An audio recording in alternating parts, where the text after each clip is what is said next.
He was just such a selfish jackass at times that he'd get frustrated with stuff and he'd lash out with this, frustration.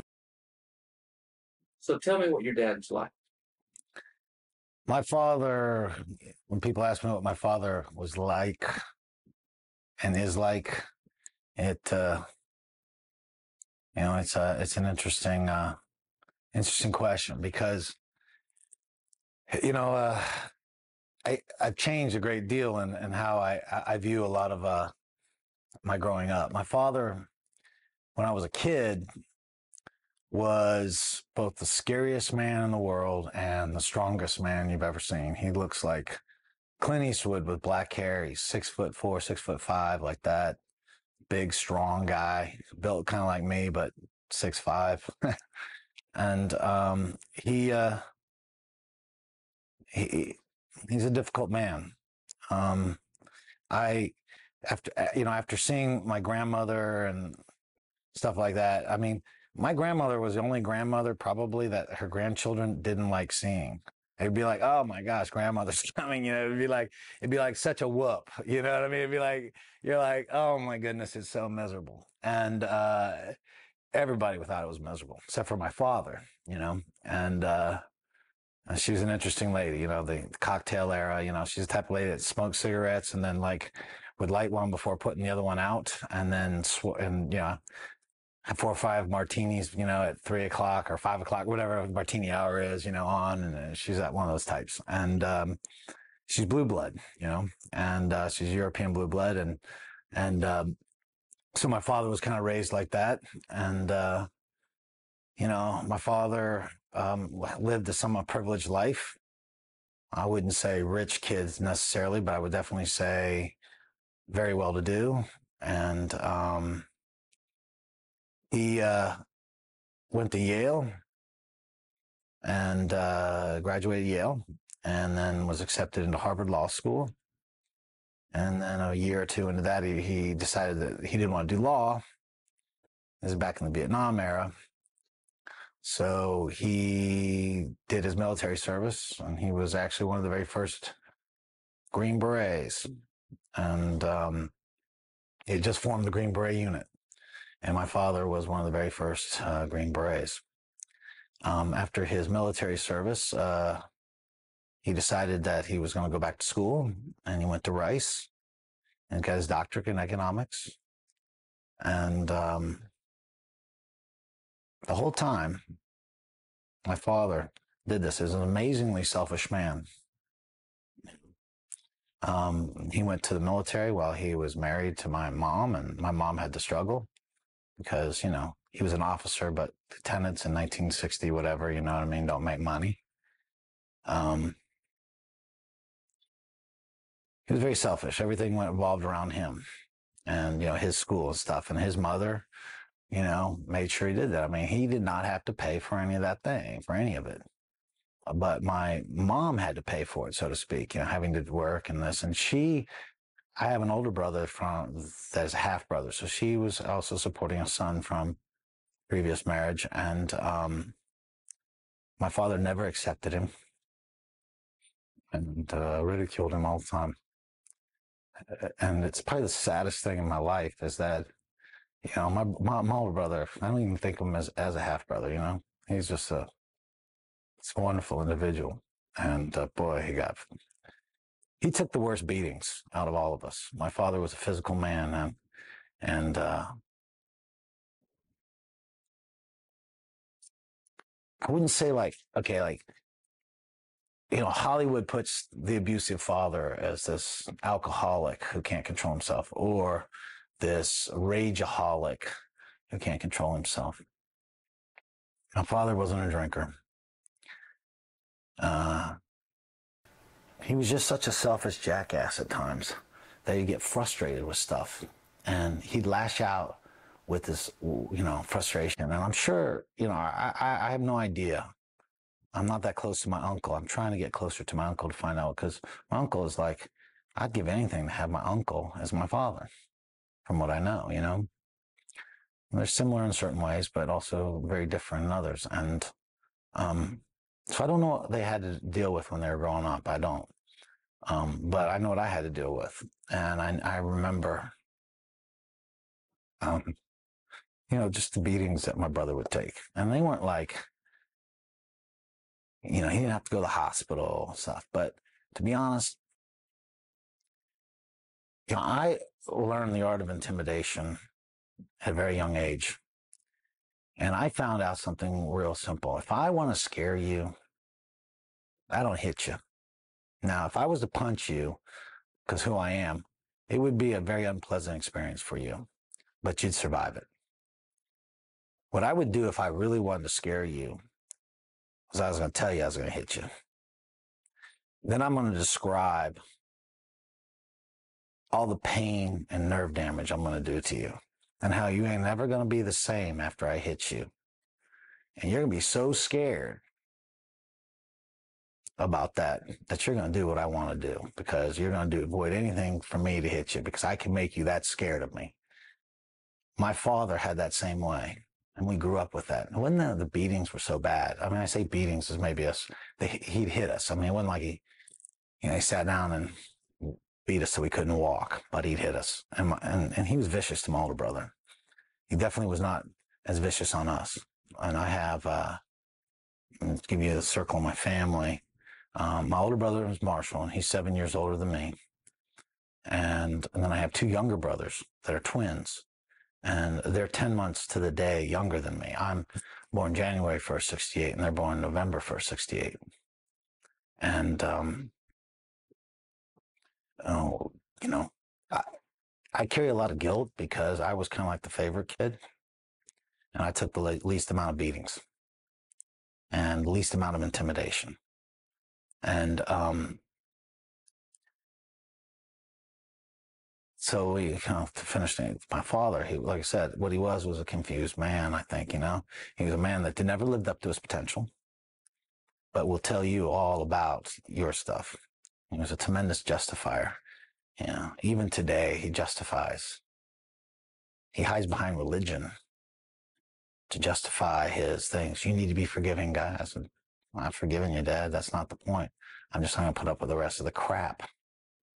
Just because people get... The problem with, like, my father's religious beliefs now is that people think because you're a Christian, that doesn't make you superstitious.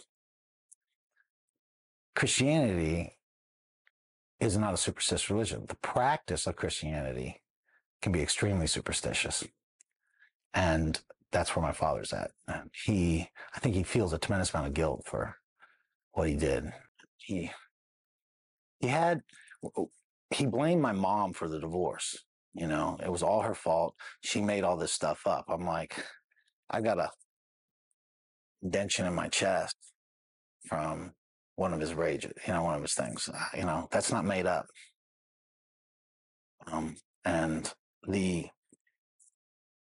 my older brother has wounds that he had from him. Those aren't made up. And, he acts like there was some kind of spiritual thing against him, someone conspiring on him. And there wasn't. It was just that we had enough. And my mom's not a particularly brave woman. She has got the heart of a saint, but she ain't tough. And she dealt with my father, and she was intimidated by my father. My father's the only guy I know who yells without raising his voice. My father can shut a room up by walking in. He has a presence. And so that's kind of my dad, kind of a whole, and kind of got a roundabout description of him, but he's a big, scary man. He can also be very loving in his own little way. It's conditional, but it's the best he knows how to do, and that's how I understand it, and that's why I deal with it, now.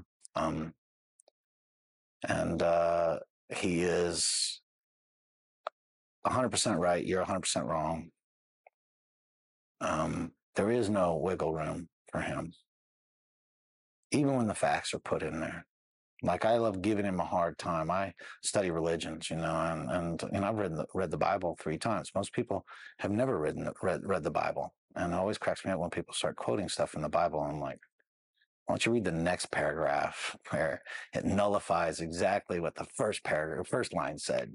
But that's a different question. So, and I've studied all sorts of different texts, and he was, ranting and raving about us going to church, and just because we don't go, he goes to a very, very, very orthodox type, thing, and it's like, to me, that's the worst kind of superstition. When you got educated people being superstitious, and so I always give him a hard time about it a little bit, but it's amazing. I'll give him talks like, he'll talk about, well, the Bible, the New Testament is 2,000 years old. I mean, like this, I go, yeah, well, there's religious texts that go 10,000 years old. Oh yeah, which one? The Hindus. Really? That's bullshit. And I'm like, all right. So I'll show him evidence, and I'm still wrong. I mean, come on. I mean, I'm like, that's my dad, and we've had a strained relationship. It was funny. When the divorce came about, I felt real bad about it. I mean, out of all the kids, it sounds funny, I am probably the most emotional out of all the children, and when the divorce came about, I felt bad for my dad. It was funny. I mean, my dad was a master of psychological warfare. In fact, that's what he studied in the military, and he was a master at it. He made us feel guilty, but he was the jerk. You know what I mean? We don't, and stuff. And I think my father, like I said, I know my father loves me. The problem is with my father, to have acceptance, it's very conditioned. And so it was my mom, my older brother, and me and my younger brothers, and we had, my father made a lot of money, so we lived in a well-to-do neighborhood, and the divorce happened when we moved to Texas. I was born in Houston, and then I think I was 1 or 2, and we moved to Connecticut, and then we lived 2 years there, and then 2 years in Pennsylvania, and then we moved back to Texas, and we were there in Richardson for a while, and we lived in an area called the Reservation, which I don't know if it's still, but back in the 70s, that was like the nice, really super nice neighborhood of Richardson. And because it was named off of all these Indian streets, they were all, and I even still remember the street name, 1418 North Cheyenne was where we lived. It's funny, I can remember that. And it's amazing because I get hit in the head so much, I can barely remember anybody's name. That's stuck in my brain. And so we went from living there to living in East Richardson, where I was 1 of 3 white kids in my class. So there was a complete, and it went from going from schools that encourage you to, do well, to babysitting, basically, the school, people talk about everyone has a fair chance. No, if you're a poor kid in America, the school that you get to go to sucks, because I know. And, and it was tough. And then, what happened there was, you had to fight, you had to show you were tough. You had to show you were strong. And we lived in this ratty apartment complex. We lived in a 3-bedroom ratty apartment complex. And I had to share a room with my mom for like a year. Because my older brother was at that age when he was like, I want to have my own room. My 2 younger brothers lived together. So I volunteered, I'll live in mom's room, you know what I mean? And, mainly what I did was I just had my clothes there, and I slept on the couch a lot, you know what I mean? And it was, and there were times when you were wondering when you were going to get food, and stuff, my mom did her best, but she was not an educated woman. She went to school at UCLA. She didn't finish because she had a baby, she got married. And you understand this is the early 60s. So a lot of women didn't finish their educations. You know what I mean? That was still the idea that you were going to be, the Leave It to Beaver type family. And that, didn't turn out. And then my father discouraged her from working, discouraged her from education, take care of my children kind of stuff. He a bit of a caveman like that. I had dyslexia, or I have it. I just have it under control now. And so school wasn't that easy for me, and I never actually got my diagnosed with my dyslexia till I was 25 years old. and it wasn't a severe case like a lot of people, but it slowed my reading down. And so, and then you have to read and write and all this other stuff. And so I didn't do real well. So I did well because I was smart, but it was like I didn't have the skills the other kids had. You know what I mean? Most of them could read real well. Now I could read, but it took me forever to read, and I rebelled against that. And so being who I was, it was amazing that I either had teachers absolutely love me or really dislike me. And I find that in life, I've kind of liked that. People either really like me a tremendous amount or they really don't like me. And they probably have a reason not to like me. But I find that the thing. And so what I would do was, I had the capacity of making somebody so irritated with me that they would just lash out at me. Teachers would say, "You're a loser." So between my father still trying to be in my life before he moved to New York, like we were playing baseball, and I was a good athlete, and it was always kind of funny because my brothers were very good students. So it was like, even though my mom didn't necessarily mean to do it, it'd be like, these are John and Kenny, they were like honor roll type guys. And this is guy's a tremendous athlete. And the sad part was my brothers were really better athletes than me too. That was really the sad part. But I had the enthusiasm for it that my brothers they would get bored so easy. I mean, they could teach themselves anything. They taught themselves how to play tennis. They did. They taught themselves how to play tennis, and they beat one of my very good friends who was 2-time New York State tennis champions. And so being a New York State champion, that's a big deal, right? And they smoked him. He got him so mad, he broke his racket, and he's never played tennis since, he said. And I still see him. That's how good athletes these guys were, you know what I mean? But they just never pursued it to the level I have. Well, athletics is what I had. I got my first steps third grade. I was the fastest kid in third grade. They have these little fairs, twice a year. I won all the races. I won all the jumping contests. I won all the strength contests. And you got to understand, my father, in his infinite wisdom, started me at school at 4 years old. Now, on the East Coast, that's not such a big deal because most of the kids start around 5 then.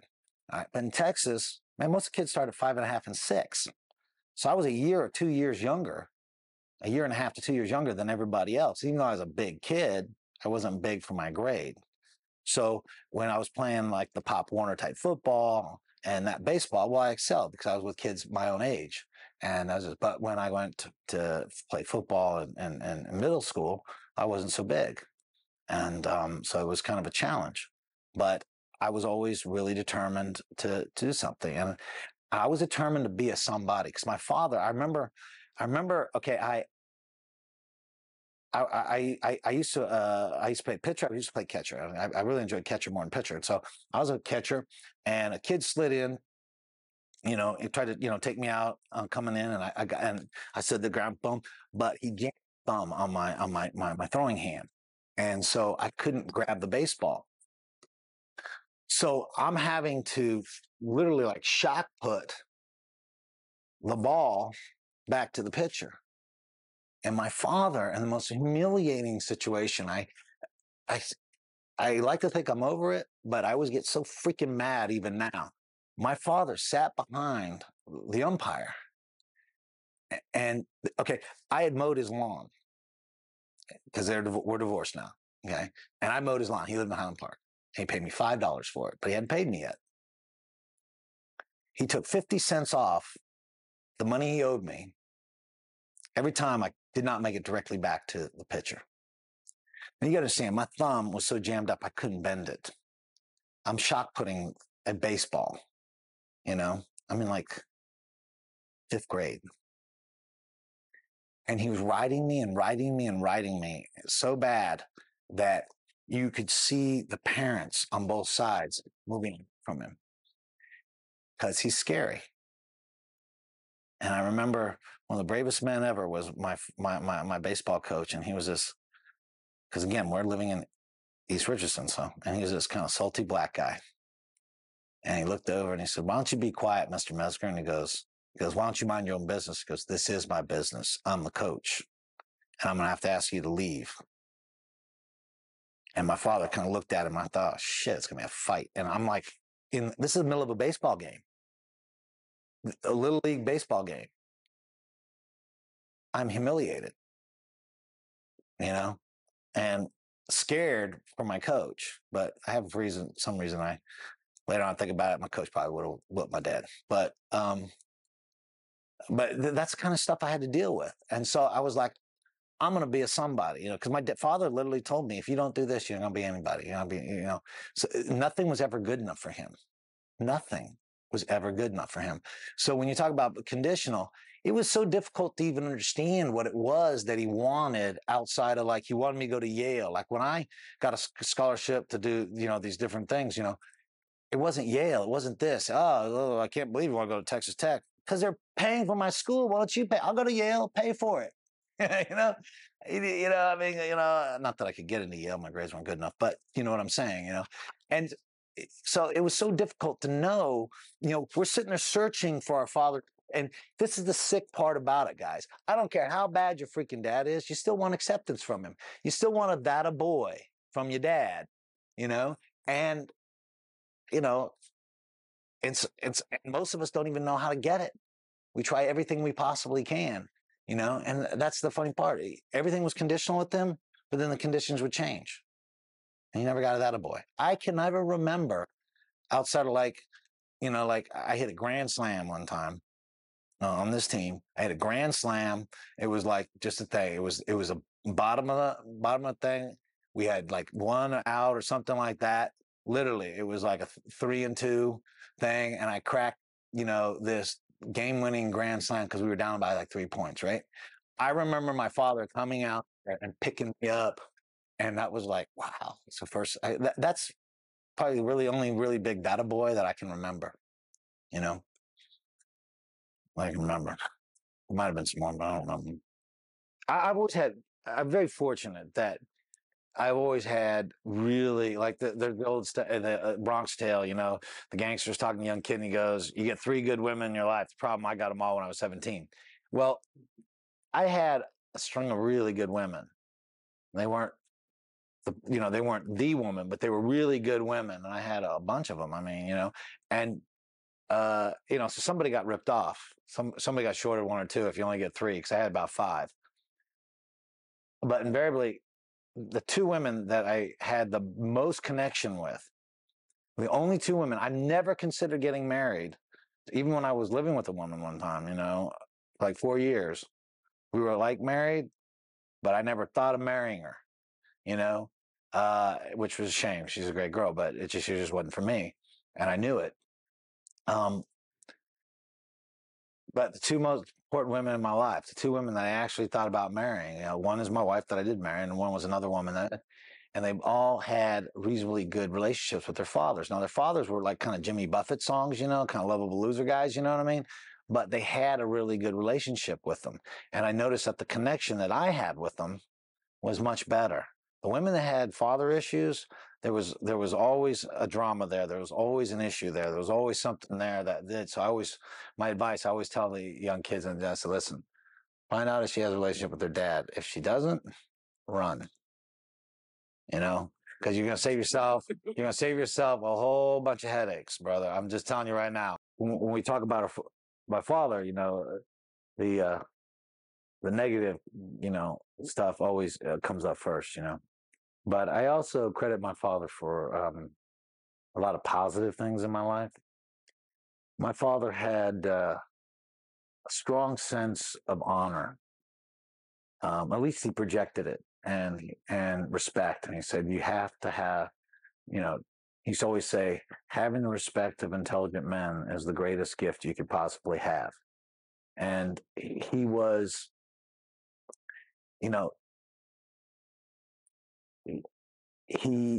was big on education, and obviously Yale, Harvard, Rice. And so that was always drawn in me. The idea of education was an important part, even though I'm not probably classically educated. My desire to learn is insatiable. I have become one of the leading experts in health and fitness by studying stuff. You wish your doctor or lawyer knew their trade like I know mine. And that's all from just being, continual education. My father was very, very big on that. And he was very big on self-reliance. And, a man stands on his own 2 feet, and, a man takes care of his family, although he wasn't a great example of that. These are things, but honor was a big deal, and respect was a big deal. My older brother got shipped to downtown Stanford to put a school called Clunin, which was like the biggest outlet for brown heroin out of New York, And so there's this tremendous violence. I mean, my brother went to junior high there, and within a year there was 3 deaths. There was like murders, and there was drug overdose deaths and things like this. And so my older brother, he was not a big kid. He didn't get his growth spurt. Literally, he grew like 4 inches when he was 21 years old. I'm not exaggerating. It was like from like age 19 to 21, he grew 4 inches. And it was like crazy. He was always a small little guy. And you get picked on because he's small. But my father, in his infinite wisdom, is reading the paper about all this crazy drug stuff, being the proactive father that he is. He goes down there and starts talking to the principal. The principal's going, "What do you want me to do? Nobody will, point out who the drug dealers are. Nobody will this." "Well, my son will." So my older brother got called into school, and he got named a narc. He got beat up so bad, he had to go to the hospital. He's lucky to be alive. The only reason he was alive because they had security there, and say they literally broke a metal chair over his back, a metal chair. And my father was so outraged by that not that I'm to people should do something like this, but he went down to the school. He grabbed the principal by the face. He put a gun in the principal's face. He said, "If anybody puts a hand on my son, I'm going to come here and shoot you. Then I'm going to shoot everybody that my son points out to me." And he walked out. Principal was so scared, didn't call the cops, called in all the guys, all the known drug dealers, and said, "You better not touch this kid or his father is going to kill you." And my brother never got a hand laid on him again. Now, as insane as that is, he was showing some love. I mean, I know it sounds crazy, but he was showing some love. And, so it's not like my father wasn't capable of love. And my father could show affection. It wasn't that. He would play with us and stuff and things. Another lesson I took from my father is my father could take the emotion out of anything and look at something in purely a logistic way, and that was something I never really mastered really well, but it's something I work on, which is a very important factor in a lot of lives. We make too many decisions out of emotion, and so my father, he could look at things logistically instead of emotionally, and so that was one of the good things. He was also very much into the physical culture, so he was and that carried on to me. What I mean? One of our punishments was push-ups, and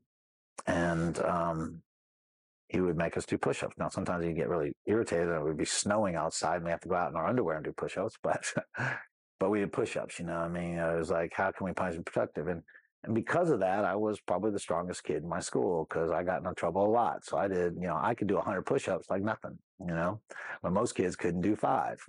And this changed my life forever. Was because I was just being a kid, and I had all these muddy shoes. We were living in Connecticut. No, we were living in Pennsylvania, and we had this big old, it's beautiful, and my shoes were all muddy and everything, and I don't really even know why I did it, but I called through the window instead of going through the door, You know, it was kind of a goofy thing kids do. And so I didn't realize how muddy my shoes were. And so I just got done putting the screen back on the thing, and I turned around and my father was there.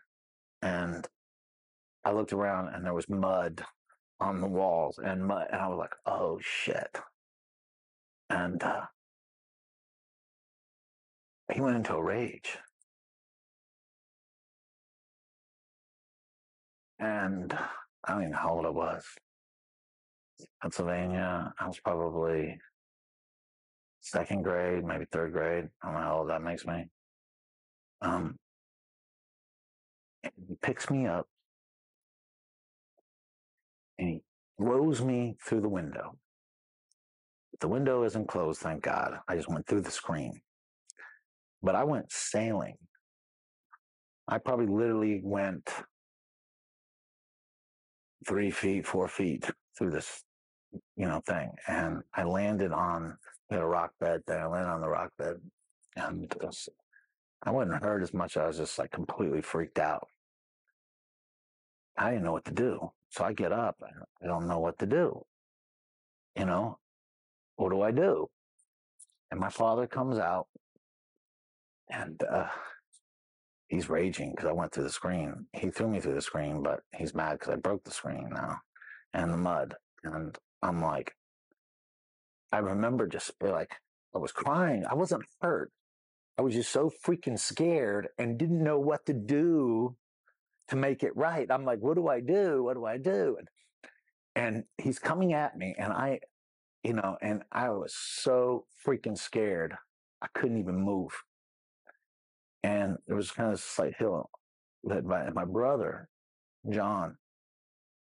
He comes running down the hill.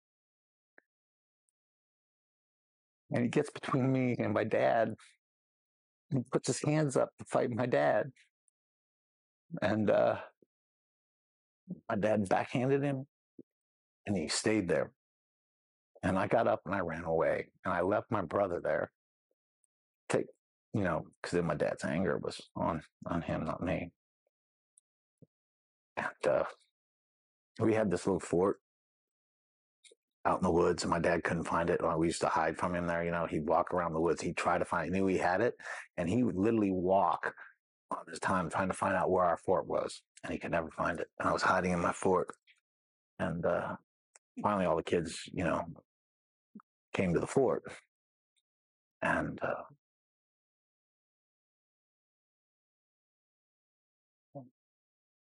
it was the most cowardly act I ever did my entire life, was leave my brother there. And it's so hard to describe how scared I was that moment. And but it changed my life. From that moment on, I was never gonna let that happen ever again. Nobody was gonna lay a hand on my family. Nobody's gonna lay a hand on me. And I started, that moment on, I started getting involved in combat-oriented sports. I would read karate magazines. I would read all kinds of stuff like that. And I would work out. We didn't have a gym or nothing. We just work out and do things. And I trained. And I was good at all sports. I mean, it sounds a little bit immodest, but it's just the facts. I was a top football player, soccer player, swimmer, baseball player, you name it. I played them all, and I was good at them all. But I was always fascinated with the combat sports. And I trained. And fast forward, like,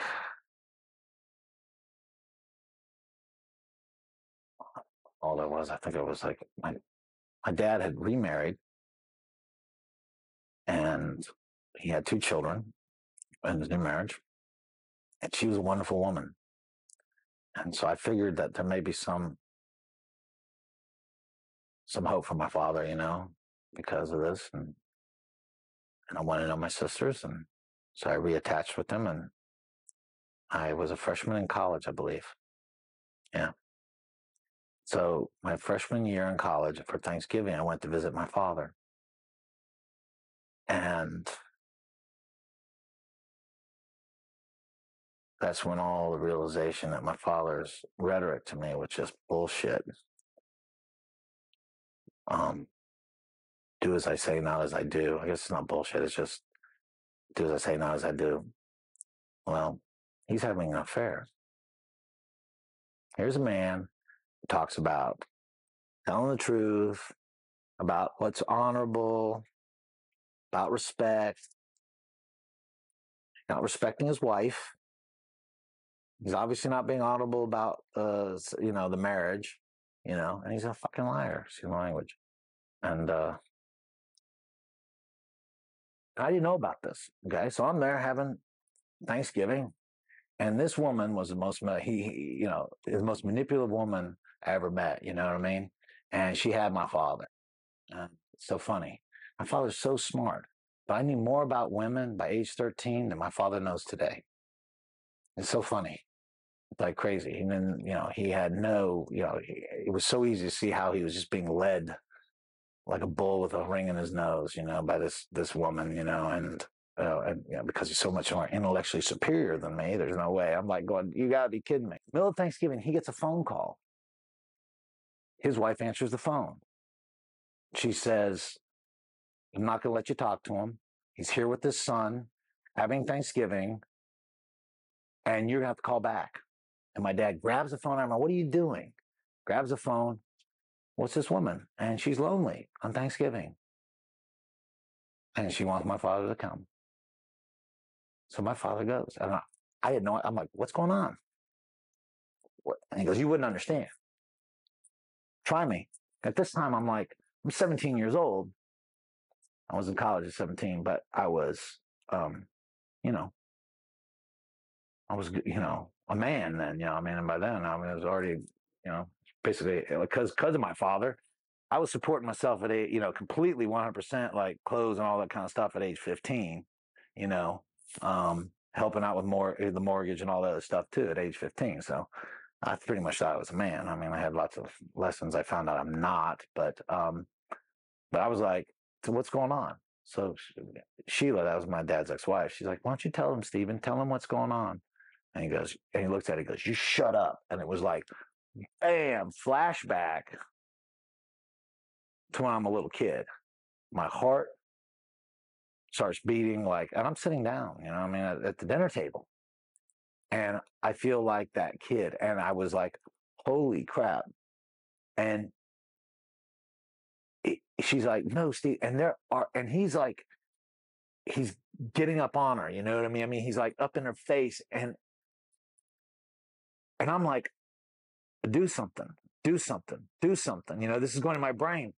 And I'm this kid who got thrown out of the freaking window again all of a sudden, right? And I'm like paralyzed, and he starts to walk off. And I sit there and I spoke up. I go, what are you doing? He goes, I'm leaving. I go, everything you've ever told me is bullshit. And he spins around, looks at me, goes, you don't use that language in this house. I go, I will use any language I want to use. And it was this all of a sudden it was like a clay statue breaks, and I have all this, and I stand up, and I sit there and I go, you asked me why I spend so much time and energy doing karate. You asked me how much time I spend doing wrestling. You wonder why I am fascinated with these things like this. I go, it's because of you. I spent my entire life for this very moment. Very moment. I go, I am 5-time Texas State karate champion, 4-time United States karate champion. I'm a 2-time high school All-American wrestler, and I have a kind of wrestle in college. You are no longer the disciplinarian in my life. You will no longer put your hands on me or put the hands on people that I care about. And my father started walking towards me. And thank God the table was there, because my knees were shaking. And I stood him in the eye, I sit there and I go, I'm ready to go if you are. And I made this very dramatic, kicking the chair back. I also knew showmanship at a very young age. I kicked the chair back and I stood up in his face like that. And I went, and he looked at me. He knew that I was ready to go, that there was no intimidating me, no more. Father and me have never, our relationship has always been different because of that. That very moment, things changed, and he was trying to win my approval. He tried to introduce me to this woman, and I knew her, It's like I said, I'm phenomenal at figuring out human nature. I study it, I did it in martial arts because I had to figure out how to defeat my opponents that were better than me. How do you beat them? Because you can beat anybody. I don't care how good you are, how skilled you are. If you know that person, if you can get to know them, what makes them tick, you can beat them. And so I became a tremendous thing. And my father, and I knew this woman. I knew what she was. The only really great justice about the whole thing is that he married her, and he's completely miserable with her. And there is certain justice and things. But it was like, wow, he's got these 2 new beautiful children, and and he's willing to do this. It's crazy. And so that was kind of like the changing point in my life, on a lot of things. I stopped doing.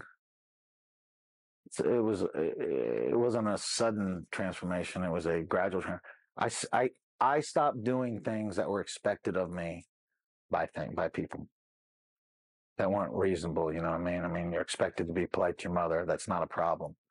But I wasn't gonna just do stuff like the whole time. I'm still trying to get this acceptance from him. I want to get the freaking data boy.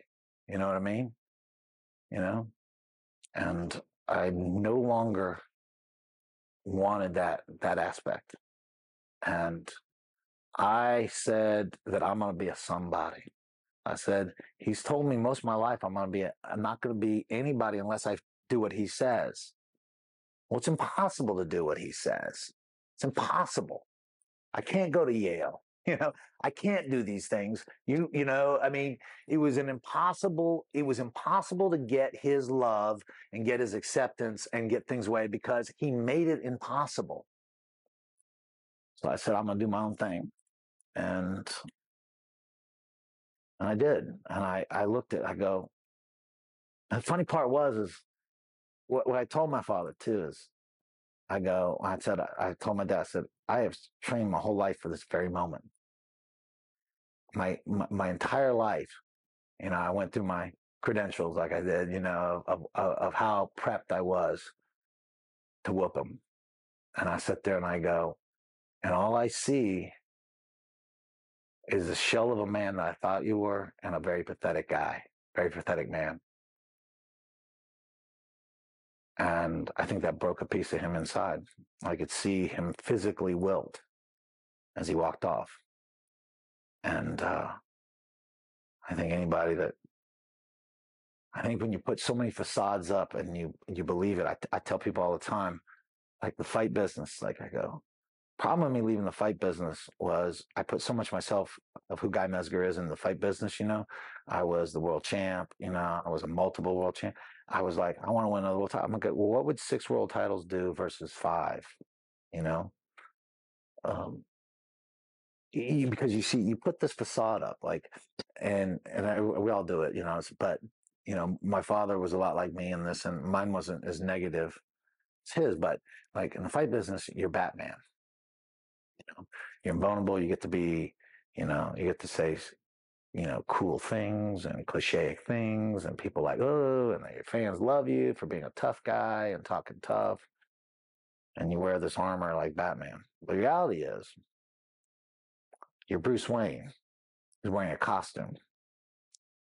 So, sooner or later, you got to put the costume up because, Batman with a pot belly isn't going to work, And so, and I think that, it becomes a difficult thing for people. And I think my father was a little bit lost at what to do when the facade of this iron giant was finally, I looked behind the curtain, and I found out who the Wizard of Oz was.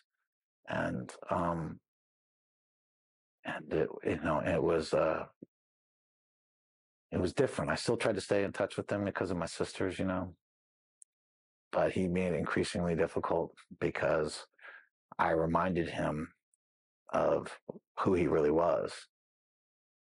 And so it was,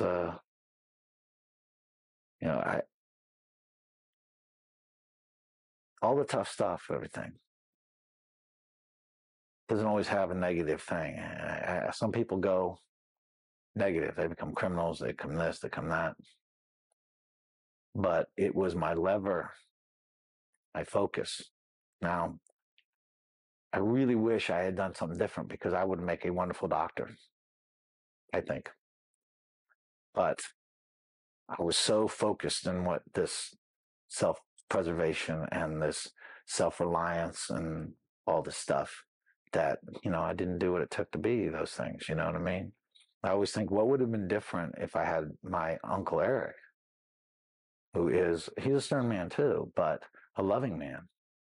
There's an expectation out of him. I can tell, I don't know him as well as I want to, but he's the dad I want.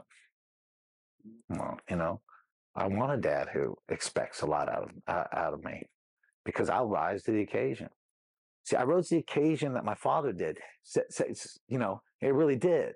I became the pinnacle of what my father made me do, which was I was scared out of my freaking brains about him all the time. So I'm going to do something about being scared. I'm going to be strong. I was the strongest bench presser, for body weight, 8th grade. It's 95 pounds. I could bench press 185 pounds,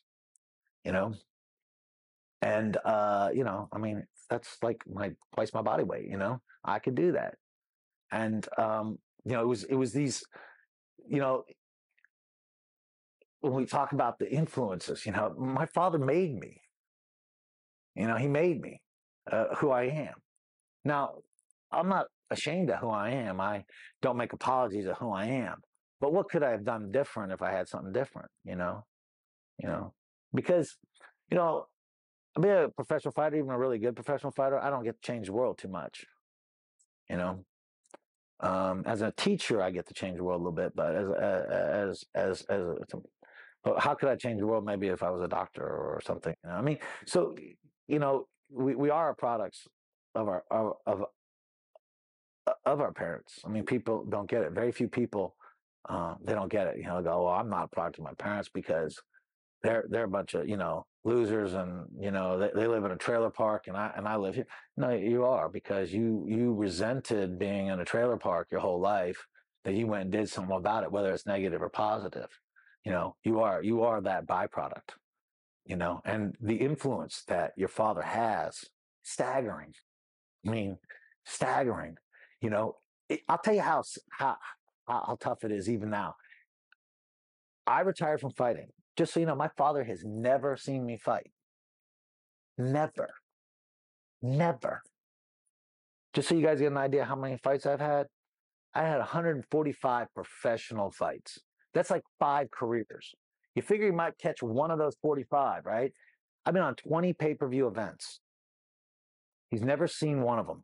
Even when I tell him about them, I send him a disc of my fights. And my sister said that he never watched them, never saw them. that they took it. He actually threw it away. They took it out of the trash and kept it so they could watch their brother. Watch the Father Effect movie for free on YouTube.